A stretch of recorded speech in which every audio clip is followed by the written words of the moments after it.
शुरुआत होती है एक लड़की को दिखाते हुए जो जख्मी हालत में कहीं जा रही थी। लड़की बहुत घबराई हुई लगती है। उसके पास एक बंदूक और पैसों से भरा बैग होता है जिसे वो बार बार देख रही थी। एक जगह पहुंचकर उसकी गाड़ी का टायर पंक्चर हो जाता है। अपना बैग और बंदूक लेकर पैदल ही आगे बढ़ने लगती। तभी उसके पीछे से एक गाड़ी आई जिससे टकराकर लड़की की मौत हो जाती। इस गाड़ी में 4 दोस्त होते हैं। ये चारों शिकार के लिए अपने कैबिन जा रहे होते और अब वो घबरा कर गाड़ी से बाहर निकलते हैं, समझ नहीं पाते कि अब क्या करें। तभी पॉल की नजर पैसों वाले बैग पर पड़ती है। उसे देखकर वो अपने साथियों से कहता है कि हमारी जिंदगी बदलने वाली, क्योंकि वो सबसे ज्यादा लालची इंसान था। लेकिन बाकी तीनों दोस्त डरे हुए होते हैं क्योंकि उनके सामने एक लड़की की लाश पड़ी हुई है। जॉन उनसे कहता है कि हमें पैसे लेकर पुलिस के पास जाना चाहिए। इस पर पॉल कहता है कि पुलिस वाले ये पैसे अपने पास रख लेंगे और हमें कत्ल के केस में फंसा देंगे। क्या तुम यही चाहते हो? अब जॉन को ये सब ठीक नहीं लग रहा था, लेकिन बाकी दोनों भी पॉल का साथ देते हैं क्योंकि एक तो वो जेल नहीं जाना चाहते थे, दूसरा पैसों से अपनी जिंदगी बदलना चाहते हैं क्योंकि उनके दिल में भी लालच आ गया था। जॉन का दोस्त पॉल से पूछता है कि अब लाश का क्या करें?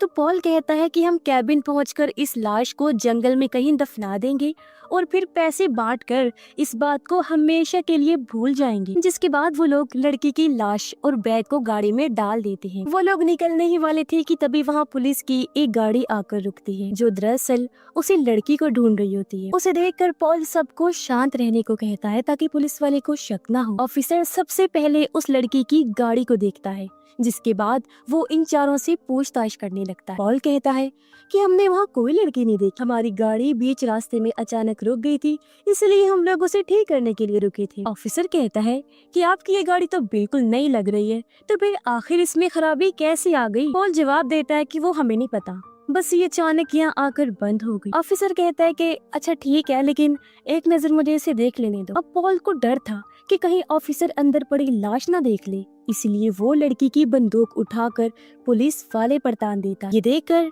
बाकी दोस्त बहुत डर जाते हैं। वो दोस्त और ऑफिसर उससे कहते हैं कि बंदूक नीचे रख दो, लेकिन पॉल गोली चलाकर उस पुलिस वाले को भी मार देता है, जो देखकर पॉल के बाकी दोस्तों को यकीन नहीं होता कि उसने पुलिस वाले की ही जान ले ली। जो उनका दोस्त कहता है कि अब हमें आगे का सोचना चाहिए कि क्या करना है। पॉल कहता है कि हम इस ऑफिसर की लाश यहीं छोड़ देंगे ताकि पुलिस को लगे कि वो लड़की इस ऑफिसर को मारकर भाग गई है।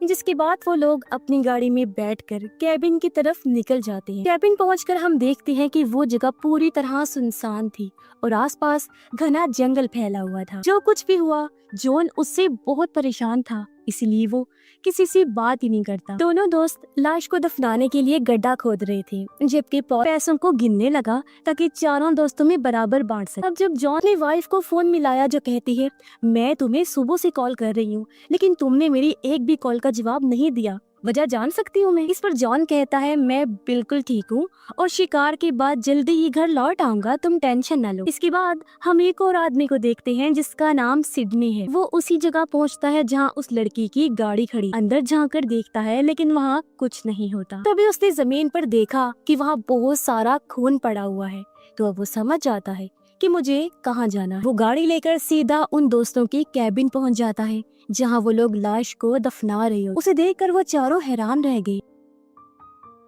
पॉल उससे पूछता है तुम कौन हो? तो सिडनी कहता है कि तुम्हारे पास मेरा एक बैग है, मैं उसे लेने आया, मुझे वो दे दो और मैं तुम चारों को जाने दूंगा। अब उन्हें समझ नहीं आता कि आखिर सिडनी यहाँ कैसे पहुँचा। पॉल उस पर बंदूक तान देता है और अपने दोस्त को कहता है कि उसकी तलाशी लो, लेकिन उसके पास कोई हथियार वगैरह नहीं होता। वो एक बार फिर उनसे कहता है कि मुझे मेरा बैग लौटा दो और मैं यहाँ से चला जाऊंगा। पॉल पूछता है तुम यहाँ कैसे पहुँची? क्या किसी और को भी हमारे बारे में पता है? तो सिडनी कहता है कि किसी और का तो मुझे पता नहीं, लेकिन मैं तुम्हारे बारे में सब कुछ जानता हूँ, बल्कि बहुत सी ऐसी बातें भी हैं जो तुम्हारे अलावा मुझे पता है, इसीलिए मैं तुम्हें ये मशवरा दे रहा हूँ कि मेरा बैग मुझे लौटा दो और मैं चुपचाप यहाँ से चला जाऊँ। अब उन्हें समझ नहीं आता कि वो इतना शांत कैसे है, ना गुस्सा कर रहा है और ना ही उन्हें कुछ कह रहा है। तभी उन्हें जंगल से कुछ आवाजें सुनाई दी और उन्हें लगता है कि शायद सिडनी के आदमी उन पर निशाना लगाए बैठे, इसलिए जॉन और उसका दोस्त बंदूक लेकर जंगल की तरफ देखने जाते हैं। पॉल सिडनी से पूछता है जंगल में तुम्हारे कितने आदमी हैं? तो सिडनी कहता है मैं यहाँ अकेला आया। लेकिन पॉल को उस पर यकीन नहीं होता और वो उसे नीचे बेसमेंट में ले जाकर बांध देते। उधर जॉन और उसका दोस्त जब जंगल में होते हैं तो उन्हें वहाँ एक जाल मिलता है जो जानवरों को पकड़ने के लिए लगाया गया। ये ट्रैप्स को देख ही रहे थे कि तभी उन्हें वहाँ एक आदमी दिखाई देता है। दोनों के हाथों में बंदूक देखकर आदमी डरकर वहाँ से भागने लगता है, लेकिन वो दोनों उसे पकड़कर कैबिन के पास ले आते हैं। पॉल उससे पूछता है, तुम्हारे बाकी साथी कहाँ हैं? वो आदमी रोते हुए कहता है, मैं नहीं जानता, तुम क्या कह रहे हो? पास में मेरा घर है, मुझे मेरी बेटी और बीवी के पास जाने दो प्लीज, मैंने कुछ नहीं किया। आदमी बहुत ज्यादा डरा हुआ, इससे साफ पता चल रहा था कि वो सच बोल रहा है। जॉन कहता है, इसकी हालत तो देखो, मुझे नहीं लगता कि ये कुछ भी जानता है। लेकिन पॉल कहता है, अब उसने हमें देख लिया है, अगर ये पुलिस के पास चला गया तो हम चारों जेल में होंगे, इसीलिए हमें इसे मारना होगा। लेकिन इस बार ये काम किसी और को करना होगा। तो ना चाहते हुए फिर जॉन का दोस्त कहता है, मैं इसे मारूंगा। वो आदमी उनसे अपनी जान की भीख मांग रहा था और ये देखकर जॉन का दोस्त उस पर गोली नहीं चला पाता। लेकिन तभी पॉल उस पर बंदूक तान कर उसे गोली चलाने के लिए मजबूर कर देता है। तो मजबूरी में जॉन का दोस्त उस पर गोली चला देता है, जिससे उस आदमी की वही मौत हो जाती। अब जॉन का दोस्त कुछ वक्त के लिए सदमे में चला गया क्योंकि उसने एक इंसान की जान ले ली। अब जॉन लाशों को ठिकाने लगाने में लग गया।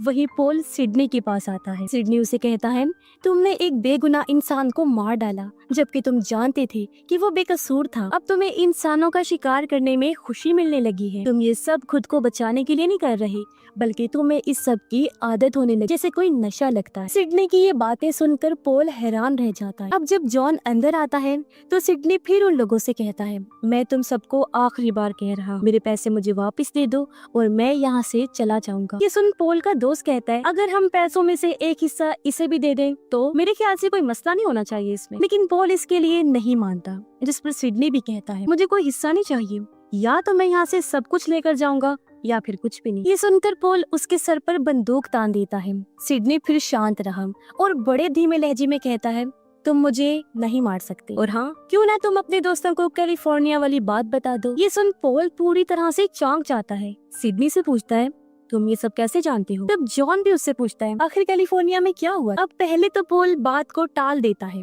लेकिन फिर वो बताता है कि पिछले साल जब मैं कैलिफोर्निया एक बिजनेस ट्रिप पर गया था तो वहाँ मेरी मुलाकात एक लड़की से हुई।